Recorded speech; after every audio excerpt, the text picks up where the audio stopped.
Hello everyone. आज हम eighth class science का एक इम्पोर्टेंट चैप्टर जिसका नेम है सिंथेटिक फाइबर्स एंड प्लास्टिक्स का सेकंड पार्ट डिस्कस करेंगे। इसके टॉपिक्स हैं plastics and its types. Plastics और उसके प्रकार, कितने टाइप्स की प्लास्टिक होती है। ओके, सबसे पहले हम बात करेंगे व्हाट इज़ प्लास्टिक। ठीक है, प्लास्टिक्स क्या होते हैं। ओके, जैसे मैंने आपको बताया था कि प्लास्टिक्स भी क्या होते हैं, पॉलीमर्स होते हैं। और पॉलीमर्स कैसे बनते हैं, पॉलीमर्स बनते हैं जब when monomers are arranged in cross linked और लीनियर मैनर। जब मोनोमर्स क्रॉस लिंक्ड या लीनियर मैनर में अरेंज होते हैं तब क्या बनते हैं, पॉलीमर्स बनते हैं। तो प्लास्टिक भी कैसे बनता होगा, पॉलीमर्स से बनता है। और प्लास्टिक्स के बनने में मोनोमर्स का जो अरेंजमेंट होता है वो भी कैसा होता है, लीनियर होता है या क्रॉस लिंक्ड होता है। ओके, तो हम देखिए इसको डिफाइन करते हैं। Polymers in which monomers are arranged in a linear or cross-linked manner known as plastics। यानी ऐसे पॉलीमर्स जिसमें मोनोमर्स जो होते हैं क्रॉस लिंक्ड होते हैं या लीनियर मैनर में अरेंज होते हैं, ऐसे पॉलीमर्स को क्या बोलते हैं, हम प्लास्टिक्स बोलते हैं। सारे पॉलीमर्स प्लास्टिक नहीं होते। ठीक है, अब देखिए इसका मैंने आपको दिखाया यहाँ पर। यहाँ पर जो अरेंजमेंट है मोनोमर्स का वो कैसा हो रहा है, लीनियर शेप में, लीनियर में हो रहा है। देखिए, linear arrangement of monomer units. यहाँ पे जेड जो सिंबल दिखाया गया है ये एक मोनोमर है। यहाँ पे बहुत सारे मोनोमर्स कैसे अरेंज हैं, लीनियर शेप में अरेंज हो रहे हैं। और यहाँ पर देखिए, यहाँ पर मोनोमर्स किस तरह से अरेंज हैं, क्रॉस लिंक्ड मैनर में। तो प्लास्टिक्स क्या होते हैं, जब मोनोमर्स क्रॉस लिंक्ड या लीनियर मैनर में अरेंज हो, ऐसे पॉलीमर्स क्या होते हैं, प्लास्टिक्स होते हैं। क्लियर, आई होप सभी को क्लियर हो गया होगा plastics. Plastics are made from chemicals found in crude oil. Plastics जो होते हैं वो ऐसे केमिकल्स से बनते हैं जो क्रूड ऑयल में होते हैं। क्रूड ऑयल जानते हैं, जो पेट्रोलियम प्रोडक्ट बनते हैं इससे, जिसे हम कच्चा तेल बोलते हैं। ओके, जो क्रूड ऑयल में केमिकल्स होते हैं उन केमिकल्स से क्या बनते हैं, हमारे प्लास्टिक्स बनते हैं। Plastics can be moulded into different shapes. Plastics को हम डिफरेंट शेप्स में मोल्ड कर सकते हैं, उन्हें हीट करके सॉफ्ट करके हम डिफरेंट शेप्स में उनको मोल्ड कर सकते हैं। ओके, आई होप ये स्लाइड सभी को क्लियर हो गई होगी। नेक्स्ट,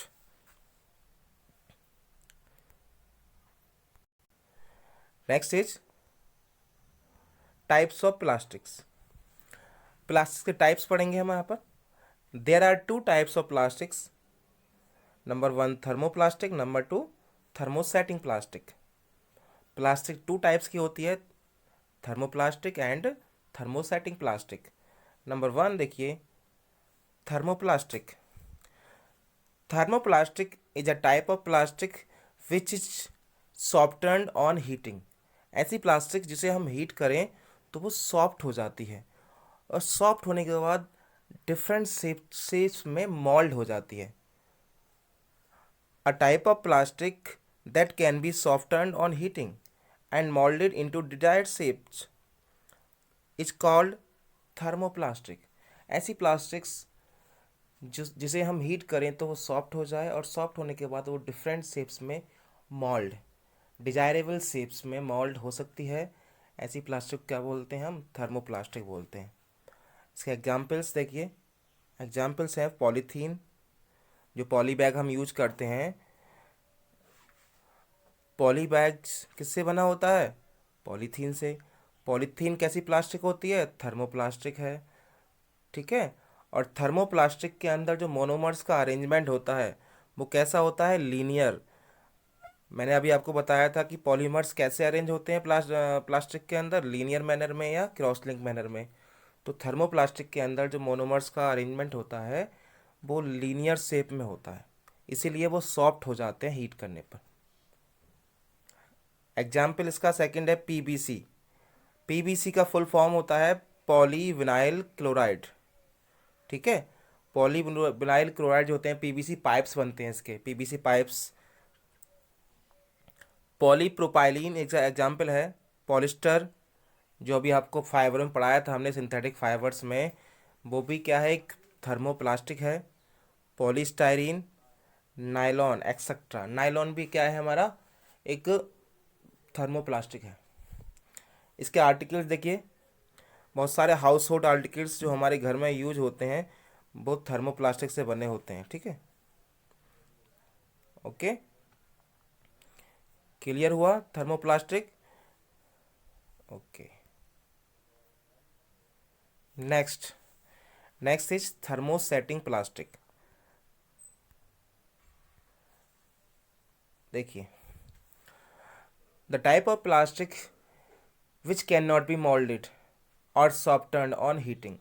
ऐसी प्लास्टिक जिसे हीट करने पर जो सॉफ्ट ना होती हो और जिसे डिजायरेबल शेप में हम मोल्ड ना कर सकें।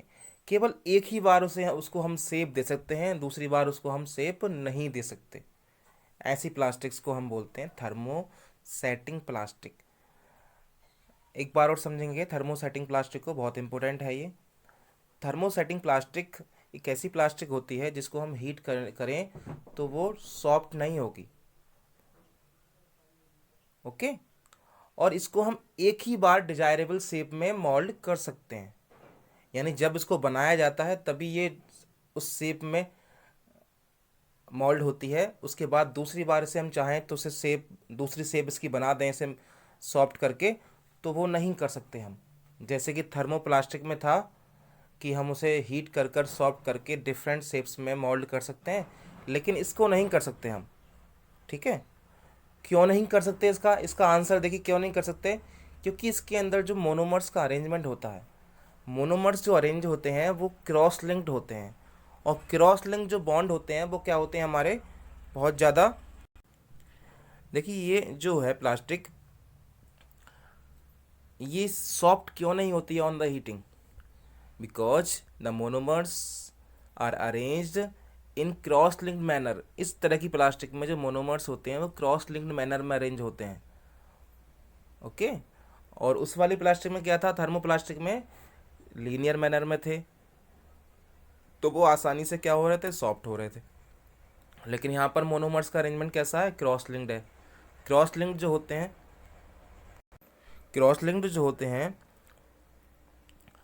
वो आसानी से बॉन्ड टूटते नहीं है। इसी वजह से ये आसानी से क्या होता है, सॉफ्ट नहीं होता और डिफरेंट शेप्स में मोल्ड नहीं होता। It can be moulded it can be moulded into shapes only once. देखो, यही आ गया ना बात निकल के, कि ये जो होती है केवल एक ही बार मोल्ड हो सकती है शेप में, दूसरी बार शेप में मोल्ड नहीं हो सकती। Third point, it in this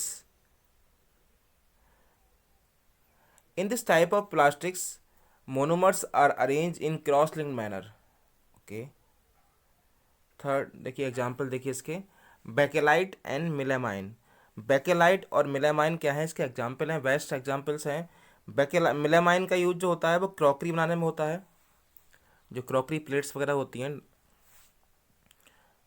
and melamine का यूज जो सॉरी बेकेलाइट का यूज जो होता है वो स्विचेस वगैरह बनते हैं इससे।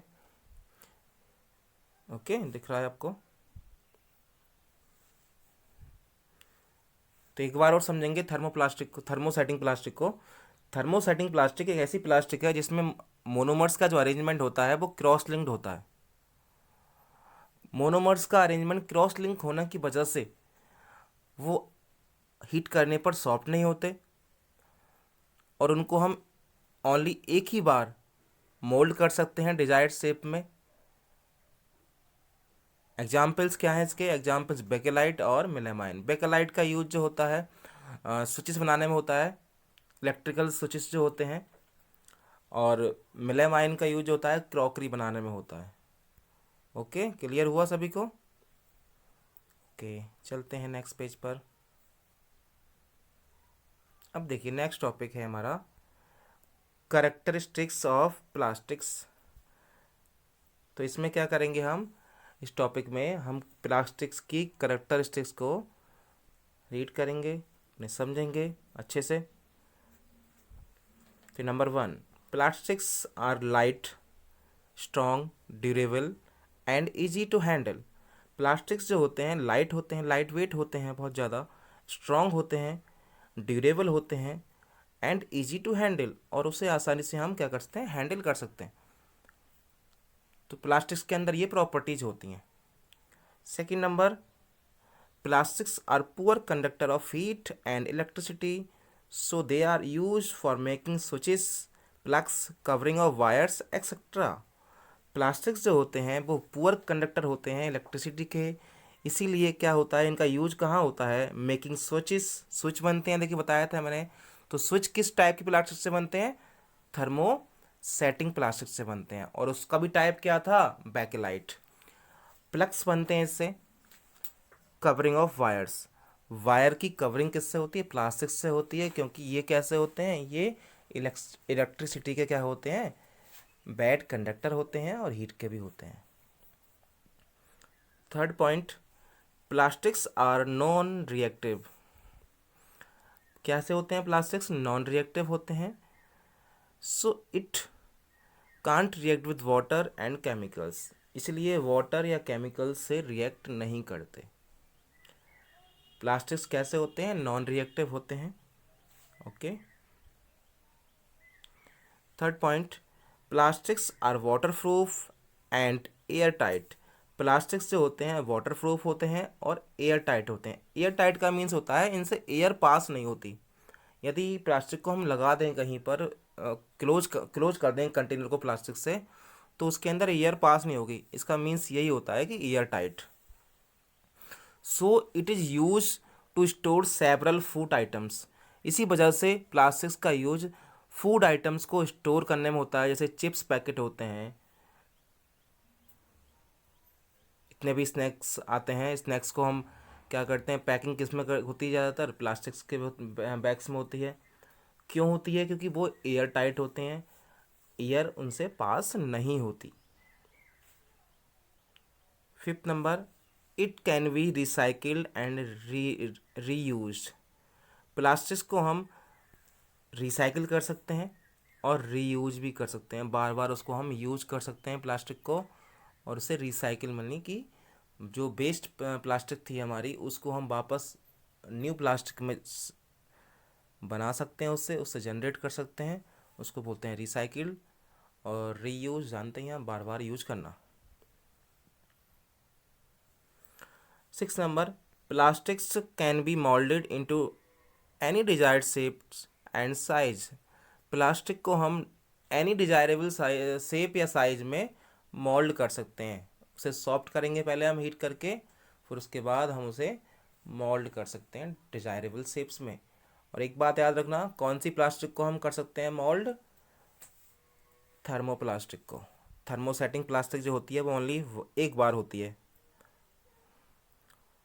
ओके, नेक्स्ट देखिए, बहुत ही इंपॉर्टेंट टॉपिक है ये, देखिए, pollution due to excessive use of plastics. हम प्लास्टिक्स का बहुत सारा यूज करते हैं, बहुत ज़्यादा हम प्लास्टिक पर डिपेंड हो गए हैं, तो जिस इसकी वजह से क्या होते हैं, बहुत सारा पॉल्यूशन हो रहा है हमारे एनवायरनमेंट के अंदर। तो किस किस तरह से प्लास्टिक का एक्सेसिव यूज करने से हमारे एनवायरनमेंट में पॉल्यूशन हो रहा है, तो हम यहाँ पर उसकी स्टडी करेंगे, यहाँ पर उसको समझेंगे deeply. Point number 1, plastics cause serious environmental and health problems due to its long life, durability and resistance to chemicals। Plastic जो होता है हमारे इन्वायरमेंट में सीरियस प्रॉब्लम्स ला रहा है, और बहुत सारी हेल्थ प्रॉब्लम्स हो रही हैं प्लास्टिक के यूज़ करने से। और ये प्रॉब्लम्स हो क्यों रही हैं, क्योंकि प्लास्टिक जो होता है बहुत ज़्यादा उसकी लॉन्ग लाइफ होती है और ड्यूरेबिलिटी होती है प्लास्टिक की, और वो केमिकल से रिएक्शन नहीं करता। इसकी वजह से क्या है, प्लास्टिक जो है हमारे इन्वायरमेंट को बहुत ज़्यादा हार्म पहुंचा रहा है, बहुत सारा पॉल्यूशन कर रहा है इन्वायरमेंट के अंदर, हमारे एक्सेसिव यूज कर रहे हैं जब प्लास्टिक का हम। और बहुत सारी, जिससे कि बहुत सारी हेल्थ प्रॉब्लम्स हो रही हैं। Okay. Second point, plastics are non-biodegradable because it does not decompose by natural process। Plastic जो होता है कैसा होता है, नॉन बायोडिग्रेडेबल होता है। नॉन बायोडिग्रेडेबल का मीन्स होता है ऐसे सब्सटेंस जो नेचुरल प्रोसेस से डिकम्पोज ना हो, जो खुद से डिकम्पोज ना हो अपने आप नेचुरली, उन्हें हमें डिकम्पोज करना पड़े, तो वो होते हैं नॉन बायोडिग्रेडेबल। ठीक है, तो प्लास्टिक भी कैसा होता है, नॉन बायोडिग्रेडेबल होता है, ये नेचुरल प्रोसेस से डिकम्पोज नहीं होता। पता है प्लास्टिक को डिकम्पोज होने में लगभग बहुत सारे ईयर्स लगते हैं, अबाउट 100 ईयर्स से ऊपर ही लगते हैं प्लास्टिक को डिकम्पोज होने में। तो प्लास्टिक बहुत ज़्यादा हार्मफुल है हमारे एनवायरनमेंट के लिए, ये इजीली डिकम्पोज नहीं होता। Third point, plastic bags take several years to decompose. जो प्लास्टिक बैग्स होते हैं बहुत सारे ईयर्स लेते हैं डिकम्पोज होने में। The careless and irresponsible way of disposal of plastic reduce the fertility of the soil। यदि हम केयरलेस तरीके से या इररिस्पॉन्सिबल तरीके से प्लास्टिक का डिस्पोजल करें, तो जिस सॉइल पर इसको हम डिस्पोज करते हैं प्लास्टिक को, तो उस सॉइल को वो क्या कर देता है, उसकी फर्टिलिटी को बिल्कुल फिनिश कर देता है, यानी उसे बारन कर देता है। प्लास्टिक जिस सॉइल पर डिस्पोज की जाती है, उस सॉइल की फर्टिलिटी क्या होती है, ख़त्म हो जाती है बिल्कुल, वहाँ पर कोई भी क्रॉप ग्रो नहीं हो सकती बाद में। ओके, तो प्लास्टिक का डिस्पोजल हमें बहुत अच्छे तरीके से करना चाहिए, बहुत रिस्पॉन्सिबल तरीके से करना चाहिए, कोई भी इररिस्पॉन्सिबिलिटी नहीं दिखानी चाहिए वहाँ पर। ओके, नेक्स्ट है, plastics bags swallowed by cows while feeding on garbage choked their respiratory system which led to their death। अब कुछ एनिमल्स ऐसे होते हैं जो गार्बेज पर डिपेंड होते हैं अपने फूड के लिए। अब मान लीजिए गार्बेज में आपने पॉलीथीन बैग्स या प्लास्टिक को फेंक दिया है, तो जो डोमेस्टिक एनिमल्स हैं वो उस गार्बेज को क्या करेंगे, स्वैलो करेंगे, खाएंगे, तो उसके साथ में प्लास्टिक को भी खा लेते हैं। तो प्लास्टिक जो होता है उनके रेस्पायरेटरी सिस्टम को चोक कर देता है, जिसकी वजह से उनकी डेथ भी हो सकती है। ओके, ये पॉइंट बहुत इंपॉर्टेंट है। प्लास्टिक बैग्स जो होते हैं कुछ एनिमल्स की डेथ का रीज़न बन जाते हैं। हम उनको फेंक देते हैं ऐसे ही रोड पर, और उनको उसको क्या कहते हैं, एनिमल्स खा लेते हैं और उनके रेस्पायरेटरी सिस्टम को क्या करते हैं, वो चोक कर देते हैं, जिसकी वजह से उनकी डेथ भी हो जाती है। नेक्स्ट है, the dyes use in recycled plastic materials contaminated foodstuff if it is consumed can lead to cancer. यदि रिसाइकिल जब जब प्लास्टिक को हम रिसाइकिल करते हैं, तो रिसाइकिल प्लास्टिक में कलर्स मिलाए जाते हैं, डाई मिलाए जाते हैं, वो क्या होते हैं, केमिकल्स होते हैं। और ये जो कलर्स होते हैं, केमिकल्स होते हैं, ये हमारे फूड आइटम्स में क्या होते हैं, को कंटेमिनेट कर देते हैं। फूड आइटम को क्या कर देते हैं, कंटेमिनेट कर देते हैं। और यदि हम इन डाइस को या केमिकल्स को हम खा लें, हमारे फूड आइटम में मिल जाएं ये, तो ये कैंसर कर सकते हैं, जिसकी वजह से डेथ भी हो सकती है। बहुत ही इंपॉर्टेंट है ये टॉपिक, ये point. The dyes use in recycle plastic, जो रिसाइकिल प्लास्टिक होती है इसमें डाई यूज होती हैं डिफरेंट कलर्स देने के लिए प्लास्टिक को।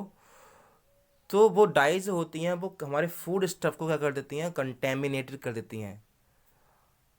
यदि हम उस कंटेमिनेटेड फूड स्टफ को खा लें तो उससे कैंसर हो सकता है। Next, toxic chemicals present in plastics based dumps in reverse cause death of several aquatic animals. जो प्लास्टिक के अंदर बहुत सारे केमिकल्स यूज होते हैं बनाने में, तो केमिकल्स, बहुत सारे केमिकल्स क्या होते हैं, टॉक्सिक होते हैं। ओके, अब उन वो केमिकल्स यदि प्लास्टिक को हम क्या करें, कहाँ डंप कर दें, रिवर्स में डंप कर दें, रिवर्स में फेंक दें, रिवर के अंदर फेंक दें, तो क्या होगा, जो प्लास्टिक के अंदर टॉक्सिक केमिकल्स यूज हुए हैं वो सेवरल एक्वाटिक एनिमल्स की डेथ के लिए क्या होंगे, रेस्पॉन्सिबल होंगे। ओके, तो प्लास्टिक का जो डिस्पोजल करना चाहिए हमें बहुत ही रेस्पॉन्सिबल तरीके से करना चाहिए। प्लास्टिक का डिस्पोजल यदि हम इररिस्पॉन्सिबल तरीके से करेंगे तो बहुत सारे एनिमल्स की डेथ का रीज़न बन सकते हैं वो।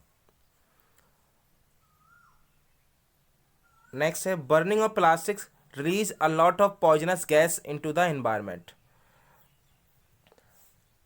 प्लास्टिक को यदि हम बर्न करें तो बहुत सारी पॉइजनस गैस निकलती हैं, जैसे कार्बन मोनोऑक्साइड निकलती है, सल्फर डाइऑक्साइड निकलती है, बहुत सारी गैसेस निकलती हैं, कार्बन डाइऑक्साइड निकलती है, और ये कैसी गैसेस होती हैं, बहुत ज़्यादा पॉइजनस गैसेस होती हैं। और बहुत सारी अदर गैसेस भी निकलती हैं जब प्लास्टिक को हम क्या करते हैं, बर्न करते हैं, जिसकी वजह से क्या होता है, हमारा एयर पॉल्यूशन होता है। ओके, कोई प्रॉब्लम तो नहीं है इसमें? यदि इस टॉपिक में किसी को कोई प्रॉब्लम आती है तो मुझे कमेंट्स बॉक्स में लिख देंगे, आप बता देंगे मुझे। नेक्स्ट,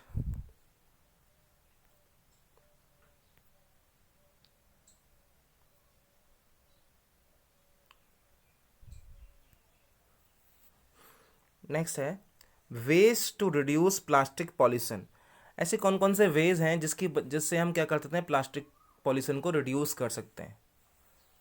ओके, तो कैसे हम प्लास्टिक पॉल्यूशन को रिड्यूस कर सकते हैं, तो उसके लिए हम देखो कौन कौन से पॉइंट्स रीड करेंगे।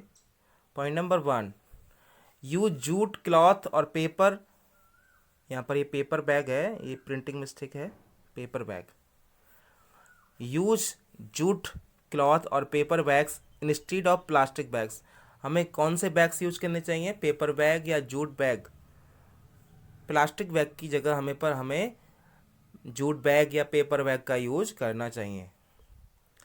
Second, reuse plastic bags and containers for other purpose instead of throwing them. जब हम किसी प्लास्टिक कंटेनर को यूज करते हैं एक बार, तो उसको हमें बार बार रीयूज करना चाहिए। ये नहीं हमने एक बार यूज किया उसे फेंक दिया। तो प्लास्टिक कंटेनर्स हों या प्लास्टिक बैग्स हों, उनको हम बार बार रीयूज कर सकते हैं अदर पर्पस के लिए भी। ये नहीं कि हमने एक बार यूज किया उसे थ्रो कर दिया, फेंक दिया। Third point, recycle and use plastic bags.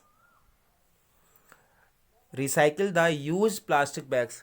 हमें क्या करना चाहिए, जो यूज प्लास्टिक बैग्स हैं उनको फेंकना नहीं चाहिए, उन्हें हमें रिसाइकिल करना चाहिए। हम इकट्ठा कर लें सबको और उन्हें रिसाइकिल करने के लिए दे दें। Next, dispose of plastic bags properly. Plastic bags को डिस्पोज हमें प्रॉपरली करना चाहिए। मैंने बताया था प्लास्टिक बैग्स को डिस्पोज जो करेंगे हम प्रॉपरली करेंगे। यदि हम उसे डिस्पोज सही से नहीं करते हैं तो क्या होता है, बहुत सारे एनिमल्स की डेथ उससे हो सकती है और इन्वायरमेंटल पॉल्यूशन बहुत ज़्यादा हो जाता है उससे। नेक्स्ट नंबर, अब देखिए डिस्पोज करने के लिए, प्लास्टिक बैग्स को डिस्पोज करने के लिए आपके कॉलोनी के अंदर भी बहुत सारे ये डस्टबिन्स बने होते हैं, देखा होगा आपने। एक ब्लू डस्टबिन होता है, ब्लू बिन होता है, और एक होता है ग्रीन बिन। ग्रीन बिन के अंदर हमें कौन से प्रोडक्ट डालते हैं, हम डालते हैं उसमें जो बायोडिग्रेडेबल होते हैं, यानी जो नेचुरल प्रोसेस से क्या हो जाते हैं, डिकम्पोज हो जाते हैं, उनको डालते हैं ग्रीन बिन के अंदर। और जो ब्लू बिन होता है, ब्लू बिन के अंदर हम ऐसी प्लास्टिक को डालते हैं, ऐसी चीज़ों को डालते हैं जो नॉन बायोडिग्रेडेबल होते हैं, जैसे कि प्लास्टिक। तो याद रखना कि जब भी हम डस्टबिन के अंदर कुछ गार्बेज फेंकेंगे तो ब्लू बिन के अंदर हम डालेंगे नॉन बायोडिग्रेडेबल जैसे प्लास्टिक्स, और ग्रीन बिन के अंदर डालते हैं हम बायोडिग्रेडेबल। ओके, अब फोर्थ नंबर जो पॉइंट है बहुत ज़्यादा इंपॉर्टेंट है, remember and follow 4R formula. ये 4R फॉर्मूला इंपॉर्टेंट है। क्या है 4R, देखिए, first R for reduce, second R for reuse, third R for recycle, and 4R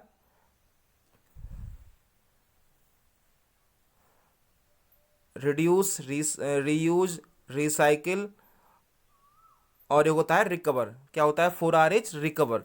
तो हमें 4R का यूज करना चाहिए। हमें रिड्यूस करना चाहिए प्लास्टिक को। रिड्यूस मीन जाते हैं उसको हमें कम यूज करना चाहिए, बहुत कम यूज करें प्लास्टिक को, जितना कम हो सके हम उसे रिड्यूस कर दें। रीयूज, प्लास्टिक को हम फेंके ना, उसको बार बार यूज़ करते रहें। रिसाइकिल, यूज़ करने के बाद उसको रिसाइकिल करने के लिए दे दें। और होता है रिकवर, हम उसे रिकवर करें। ठीक है। अब जब हम ये चीज़ करेंगे तो हमारा इन्वायरमेंट कैसा रहेगा, ग्रीन रहेगा। और आज क्या है, अर्थ डे भी है, तो हमें अर्थ को अपनी क्लीन रखना है। यदि हमें अपनी अर्थ को क्लीन रखना है, पॉल्यूशन फ्री रखना है, तो हमें प्लास्टिक का यूज बहुत कम करना चाहिए, कम करना पड़ेगा। और यदि हम प्लास्टिक का यूज़ करते भी हैं तो हमें 4R फार्मूला का यूज़ करना पड़ेगा। ओके। और प्लास्टिक का डिस्पोजल जो करेंगे हम बहुत ही रेस्पॉन्सिबल तरीके से करेंगे।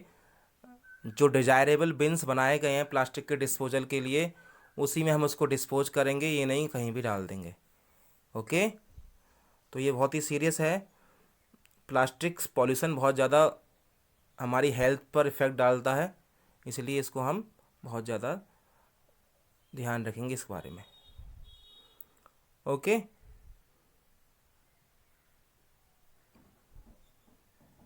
Thanks for watching this video. Please like, share and subscribe my channel. यदि आपको मेरी वीडियो अच्छी लगी हो तो प्लीज़ वीडियो को लाइक करें, शेयर करें और चैनल को सब्सक्राइब करें। Okay, thank